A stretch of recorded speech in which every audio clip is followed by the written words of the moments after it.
Life Audio.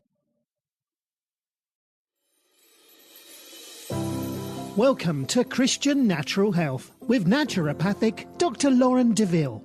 Christian Natural Health is the podcast on how to get and stay healthy, God's way. You'll hear topics on nutrition, exercise, sleep, avoiding toxicity, meditating on scripture, what supplements to take, stress management, defeating anxiety and worry, how to reconcile Eastern medicine approaches with Christianity, and a whole lot more. Now, here's your host, Dr. Lauren. Welcome back to another episode of Christian Natural Health. Today I am talking about the cell membrane. So I argued in a couple of podcasts ago when we were talking about electromagnetism and the vital force, that the vital force is the intangible element that keeps our souls tethered to our bodies, that it may actually be electromagnetic energy. There are, so far, two identified sets of body-wide channels through which such frequencies appear to flow: the perineural system, peripheral to the nervous system, and the acupuncture meridians. These are analogous to the body's wiring system. Much like the wiring inside the walls of your house enables you to plug in an appliance anywhere with an outlet that connects to that wiring. How might this system on the cellular level interface with the body-wide wiring system of electromagnetism, though? So if you think of the membrane as a capacitor, it can help. On the cellular level, energy, electrons from oxygen, food, and water get extracted by the mitochondria, the organelles that are inside every cell except red blood cells that produce ATP. If there's more energy coming in than we can use, we're eating too much and not exercising, for example, or perhaps our metabolism is slower than it should be, then the body stores any excess in the adipose tissue or fat cells.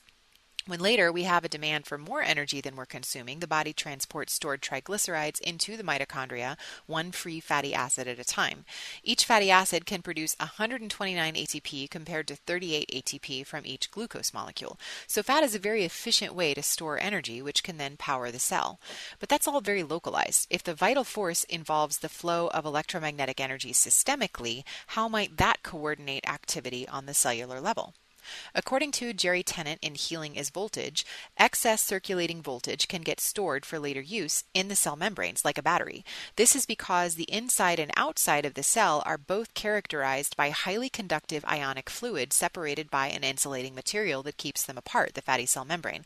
This definition alone means that the cell membrane is a capacitor. It stores electrical energy. But the cell membrane isn't just a pure insulator. If it were, the energy flowing throughout the meridians and the perineural systems wouldn't be able to actually do anything on the cellular level. The membrane isn't just an impenetrable lipid bilayer, but it has receptors and channels embedded throughout, allowing signals from the outside in and the inside out. This makes the membrane conductive, both biochemically and electrically.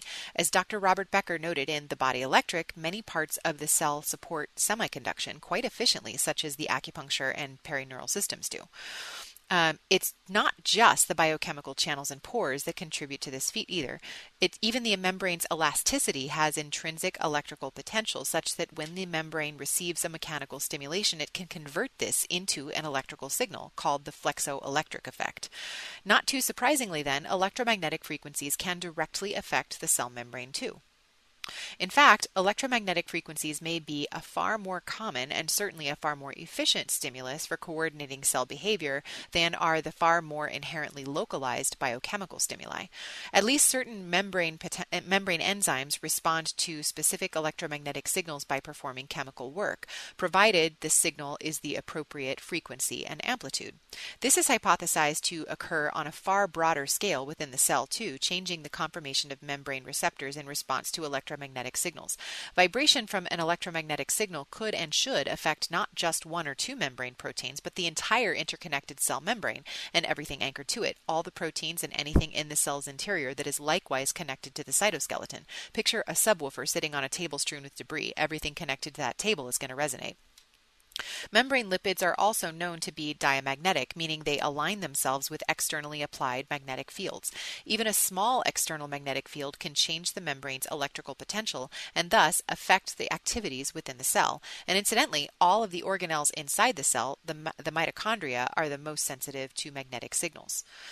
Many of the cell membrane's remarkable properties stem from the fact that it can be classified as a liquid crystal. The definition of a liquid crystal is one that possesses no positional order. It's liquid, so things can move around, but it does have orientational order, meaning the molecules line up in an orderly fashion. Lipids in general typically self-order themselves into liquid crystalline patterns, and cell membranes are made up of a variety of different fatty acids. The water inside your cells is also in a hydrogel or a liquid crystalline form.